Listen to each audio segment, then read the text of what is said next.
традиция и ред на нещата е редно да ви покажем какво пристига днес при нас. Едно GLC 300, закупено от щатите. Имаме едно Santa Fe, южнокорейско, и отново една южнокорейска Kona. Налашкана догоре с екстри. То са подгреви, обдухвания, електрически седалки.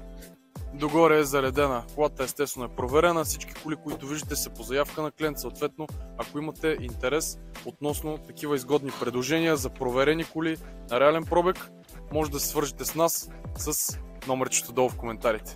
Айде да свалим иконата. Kona или икона? Доста ги карат тея.